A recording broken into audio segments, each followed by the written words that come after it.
రేపు అడగండి. ఆ తెలుగుదేశం నాయకులు వస్తారు, పసుపు చొక్కాలు పసుపు కొండలు వేసుకు వస్తారు. మన నందేయండి ఊర్లో. ఎందుకంటే మీరున్నప్పుడు ఏం చేస్తారు, మీ చంద్రబాబు ఏం చేస్తారు, మరి నువ్వేం చేస్తావు అని అడగండి. వాళ్ళు అడగండి. వాళ్ళు అడిగిన తర్వాత అదే చూడండి. మళ్ళీ మోసం చేస్తూ మన దగా చేయడానికి వస్తారు. అలాంటి రాజకీయాలు కాబట్టి దయచేసి ఆలోచించండి.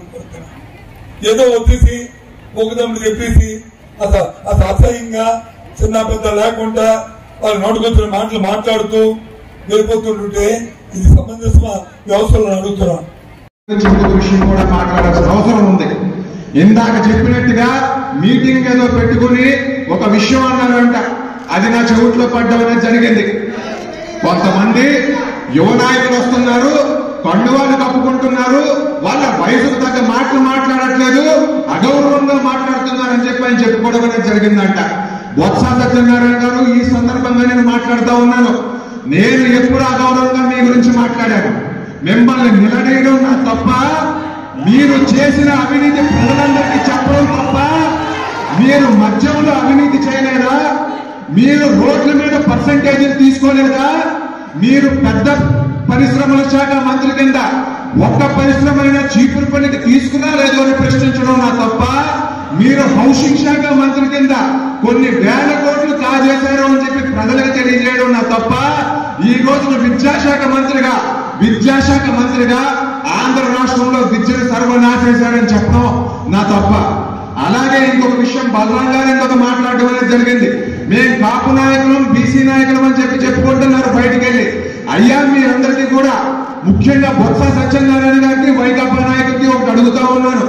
మీరు పదవులు అనుభవించడం తప్ప, మీ నాయకులకి కార్యకర్తలకి కూడా ధనం అందించడం, అవినీతి సొమ్ము అందించడం తప్ప అంతకు మించి మీరు ఏమైనా చేశారా?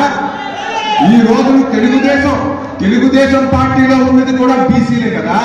అటువంటి బీసీల మీద మీరు తప్పుడు కేసులు ఎందుకు పెడుతున్నారు? దేవాల గ్రామంలో మొన్ననే ఒక గొడవ ఎందుకు జరిగింది?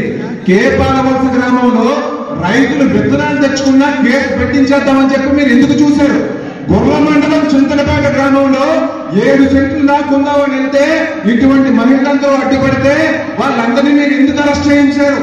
గోపాలపురం అనే గ్రామంలో ఒక 22 సంవత్సరాల యువకుడు రౌతు పైడు నాయుడు అనేవాడు మా అమ్మమ్మకి పెన్షన్ తీసేశారు అని చెప్పి అక్కడ జెడ్పీటీసీ సభ్యుడిని అడిగితే వాడి మీద ఎస్సీ ఎస్టీ అట్రాసిటీ కేసు పెడతారా? మీ పెద్దరికం ఏమైంది?